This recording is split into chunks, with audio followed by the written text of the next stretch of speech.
Organism level ecology is called as physiological ecology, and due to variation, ये आपने देखा mean annual precipitation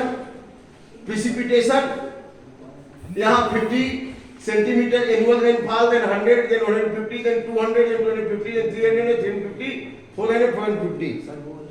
ये कोई बात नहीं है, जाने दीजिए। ये एनुअल रेनफॉल यहाँ पे जो हो रहा है ये कंटिन्यूअस बढ़ने के क्रम में है। जहां 50 सेंटीमीटर है वो एरिया डिजर्ट को दिखा रहा है। अब देखिए टेम्परेचर, केवल रेनफॉल ही नहीं, टेम्परेचर यहाँ पे कितना है, बढ़ रहा है ऊपर। ये डिजर्ट एरिया को दिखा रहा है, ये देख रहे हैं, डिजर्ट एरिया को दिखा रहा है जहां पे एनुअल रेनफॉल बहुत कम है। यहाँ एनुअल रेनफॉल देखिए यहां तक आ गया, 100 तक आ गया। ग्रासलैंड है, छोटे छोटे पौधे हैं। इसके बाद जैसे ही बढ़ रहा है आप देखिए ट्रॉपिकल रेन फॉरेस्ट, आप देख सकते हैं 400 सेंटीमीटर एनुअल रेनफॉल हो रहा है ट्रॉपिकल रेन फॉरेस्ट में। It is clear, 400 centimetre, temperature भी लगभग 20 से 25 डिग्री सेंटीग्रेड ऑप्टिमम है। हालांकि बना था यहाँ पे ट्रॉपिकल रेन फॉरेस्ट में टेम्परेचर 20 से 25, but the annual rainfall is 400 centimetre annual. अब यहाँ पे टेम्परेट क्या दिखा रहा है कि टेम्परेट में ग्लेशिएशन ज्यादा होता है। ग्लेशिएशन मींस बर्फ ज्यादा पड़ती है, तो बर्फ पड़ने की वजह से यहाँ पे वेजिटेशन कम हो जाता है। एक क्वेश्चन आया था एक बार बोर्ड एग्जाम में कि why tropical rain forest have more rich biodiversity than the temperate forest. The tropical rain forest have more or less fluctuating climatic condition. Annual rainfall is very high, 350 to 400 centimeter per year, and optimum temperature, there is no more temperature variation.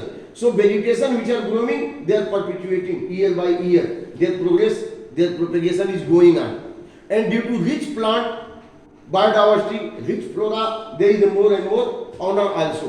So biodiversity is very high in the tropical rainforest.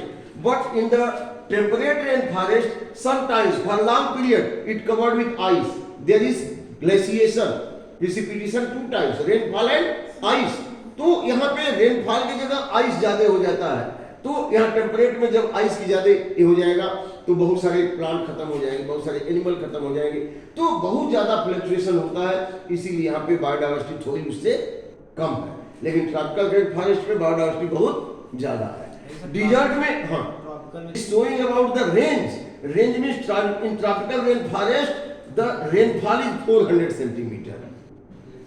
ठीक है ना, वो area को नहीं दिखा रहा, range of the rainfall and range of temperature.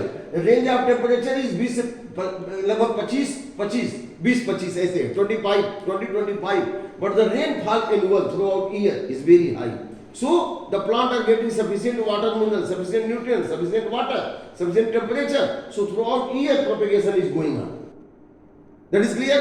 But here precipitation occurs. That's why the temperate region are many times get destroyed due to precipitation. That's why the less vegetation, then less fauna, then less biodiversity. तो comparison में यही कहेंगे कि tropical rain forest है constant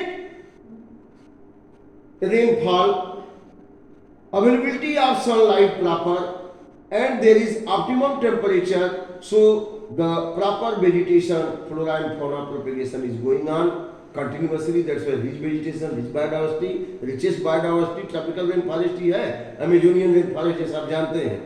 and the temperate forest it have more fluctuating climatic condition, sometimes rainfall, sometimes glaciation, so destruction of the flora and fauna is also going on. That's why there is the less vegetation in the comparison of tropical rain forest. Tropical rain forest के अपेक्षा temperate में कम vegetation है, कम flora fauna है, क्योंकि यहाँ पे disturbance ज्यादा है, ग्लेशिएशन ज्यादा होता है, इसकी वजह से। अब यहाँ पे डिजर्ट है very high temperature and low rainfall, so water availability is less but temperature is high.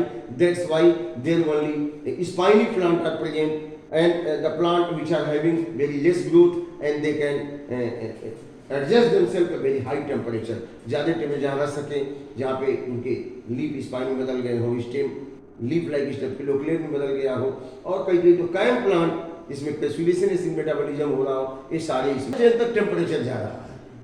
बिल्कुल -10 का मतलब एकदम आइस, पोलर रीजन जिसको आप कहेंगे। अब यहाँ पे बिल्कुल एकदम ठंडक है, बर्फ पड़ी हुई है, बर्फ के अंदर जो पानी है नीचे में, नीचे टेम्परेचर बहुत फ्लक्चुएट नहीं होता, तो वहाँ पे जो मछलियाँ हैं उसको खा करके लोग जितने पोलर भी उसी मछलियों को खा करके जिंदा रहते हैं। बहुत कम वेजिटेशन है, लेस वेजिटेशन है, लेकिन थोड़ा सा इससे इम्प्रूव अगर टेम्परेचर हो रहा है 0 से 5, यहाँ पे कोनिफेरस फॉरेस्ट है ना, मतलब ये हाई एल्टीट्यूड पे है, उसे थोड़े पहले कौन रहेगा, कोनिफेरस फॉरेस्ट। जैसे हिमालय में जितनी ऊंचाई पे जाएंगे पहले तो पौधे रहेंगे, फिर कम एकदम कम हो जाएंगे, जब एकदम ऊंचाई पे जाएंगे बर्फ ही बर्फ है, जितने हाई एल्टीट्यूड पे जाएंगे टेम्परेचर लो होते जाएगा। तो अब यहाँ पर कोनिफेरस फॉरेस्ट, यहाँ पे पाइनस वगैरह, पाइनस की पेड़ जो है, coniferous, cone like leaves, cone like cone likes, cone में माइक्रो क्या कहते हैं, जिम्नोस्पर्म ज्यादा हुआ, एंजियोस्पर्म नहीं है, जिम्नोस्पर्म, जिसको मेल कोन फीमेल कोन कहते हैं पाइनस में। तो कोनिफेरस फॉरेस्ट होंगे वहां, उनकी नीडी लाइक लीफ होगी, है ना।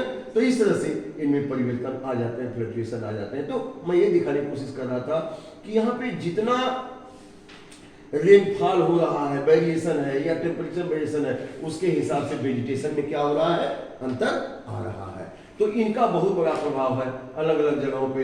देखिए लिखा annual variation in the intensity and duration of temperature and precipitation are responsible for the formation of major biome. ये लाइन मैंने दी, intensity and duration of temperature change हुआ, प्रेसिपिटेशन में रेनफॉल एंड बरसात या रेन ये जो है चेंज हुआ, उसकी वजह से अलग अलग जियोग्राफिकल रीजन में different type of biome are going to develop. What type of biome, arctic, alpine and tundra, एकदम कोल्डर रीजन में।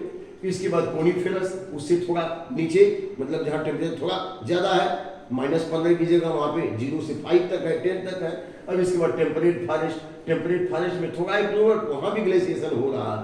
और यहाँ पे ग्रासलैंड, ग्रासलैंड में थोड़ा बरसात तो कम है लेकिन उतना ग्लेशिएशन नहीं है।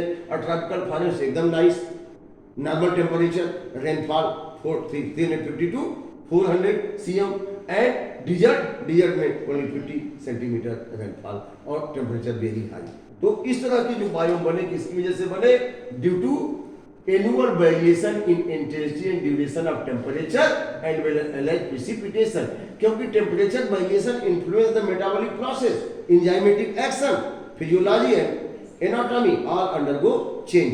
That's why different type of plant and animals are found in different geographical condition। ये 3 दिन से यही चर्चा हो रही है हम लोगों की, इसी पे बात हो रही है। अब इसके बाद हम लोग बात करते हैं, ये जो पहले हमने बताया था, है ना,